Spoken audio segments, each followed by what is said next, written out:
আগামী দিনও দেখবেন আপনারা আমরা কি বিষয় নিয়ে আন্দোলন করব। দেয়ার আর সো মেনি ইস্যুস। আমরা সরকারকে কিন্তু সতর্ক বার্তা দিয়ে যাচ্ছি। এসটিজিটির ব্যাপার, আনএমপ্লয়মেন্ট ইউথের ব্যাপার, টেট পরীক্ষা দিয়ে যারা চাকরি পাচ্ছে না তাদের ব্যাপার, যারা গুডাউনে কাজ করছে শ্রমিকদের তাদের সম্পূর্ণরূপে তাদের বেতন ভাতা দেওয়া হচ্ছে না, এই ব্যাপার নিয়ে কিন্তু আমরা সতর্ক করছি। চিঠির মাধ্যমে, সাংবাদিক সম্মেলনের মাধ্যমে, বক্তব্যের মাধ্যমে, বিভিন্ন সোর্স দিয়ে সরকারকে কিন্তু আমরা সতর্ক করছি।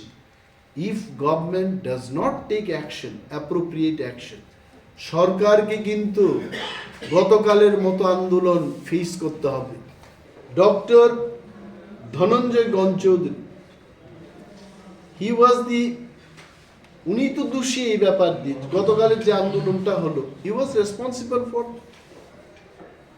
ইতিহাসের মোহাম্মদ বিন তুগলকের কথা আমার মনে পড়ে, I am not a student of history, তারপরেও মোহাম্মদ বিন তুগলক সম্পর্কে ক্লাস 8 বা ক্লাস 9 বা 10-এ একটা বিষয় ছিল, চ্যাপ্টার ছিল, এটা মনে পড়ে।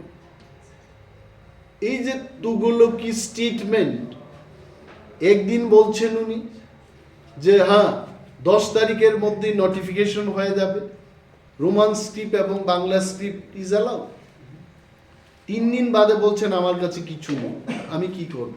তো প্রফেসর ডক্টর গণচৌধুরীর মতো লোক যদি ত্রিপুরা বোর্ড অফ সেকেন্ডারি এডুকেশনে প্রেসিডেন্ট হিসেবে বসে থাকেন, আই সি নো ফিউচার। আমি ত্রিপুরা মধ্যশিক্ষা পর্ষদের কোনো ভবিষ্যতেই দেখি না। এই ত্রিপুরা মধ্যশিক্ষা পর্ষদ স্বনামধন্য, ভারতবর্ষের মধ্যশিক্ষা পর্ষদের মধ্যে একটা ত্রিপুরা মধ্যশিক্ষা পর্ষদ ছিল, এবং এই তুগলকি প্রেসিডেন্টের কারণে এটার ভবিষ্যৎ অন্ধকার।